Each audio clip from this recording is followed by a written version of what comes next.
AI వినియోగంలో digital ప్లాట్ఫామ్లు జాగ్రత్తలు తీసుకోవాల్సిన అవసరం ఉందని కేంద్ర మంత్రి అశ్విని వైష్ణవ్ అన్నారు. ఏ వ్యక్తి అనుమతి లేకుండా వారి ముఖం, వాయిస్, పర్సనాలిటీని వినియోగించడానికి వీల్లేదని స్పష్టం చేశారు. నమ్మకం అనే పునాదులపై ఈ సమాజం ఏర్పడిందని మంత్రి అన్నారు. తమ వేదికపై పబ్లిష్ అయ్యే ప్రతి కంటెంట్కో డిజిటల్ ప్లాట్ఫామ్లే బాధ్యత వహించాలని తెలిపారు. పిల్లలు, పౌరుల ఆన్లైన్ భద్రత దృష్ట్యా ఇది చాలా అవసరమని పేర్కొన్నారు. ఏఐ వినియోగం, కంటెంట్ క్రియేటర్లకు చెల్లింపులు వంటి అంశాలపై ఆయన మాట్లాడారు.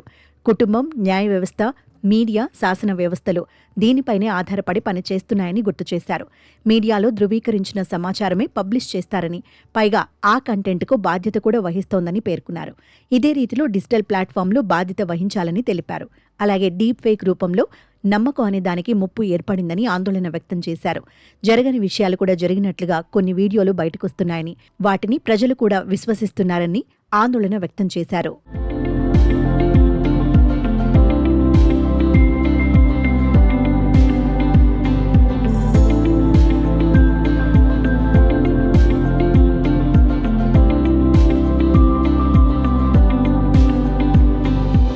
మరోవైపు సోషల్ మీడియా ప్లాట్ఫామ్లు తమ ఆదాయాన్ని కంటెంట్ సృష్టించే వారితో న్యాయబద్ధంగా పంచుకోవాలని అశ్విని వైష్ణవ్ స్పష్టం చేశారు. జర్నలిస్టులు, సంప్రదాయ మీడియా సంస్థలు, ఇన్ఫ్లుయెన్సర్లు, విద్యావేత్తలు, పరిశోధకులు ఇలా ఎవరైనా సరే కంటెంట్ సృష్టిస్తే వారికి ఆదాయంలో సరైన వాటా దక్కాల్సిందేనని తెలిపారు.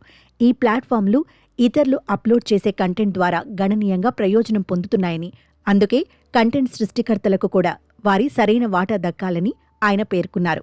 మారుమూల ప్రాంతాల్లోని కంటెంట్ క్రియేటర్ల నుంచి మొదలుకొని తమ పరిశోధనలను పంచుకునే ప్రొఫెసర్ల వరకు అందరికీ ఈ న్యాయం జరగాలన్నారు.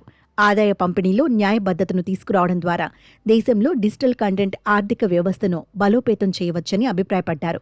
డిజిటల్ ప్లాట్ఫామ్ల జవాబుదారీతనం, పారదర్శకతను పెంచేందుకు కేంద్ర ప్రభుత్వం నిబంధనలను కఠినతరం చేస్తున్న తరుణంలో కేంద్ర మంత్రి ఈ వ్యాఖ్యలు చేశారు.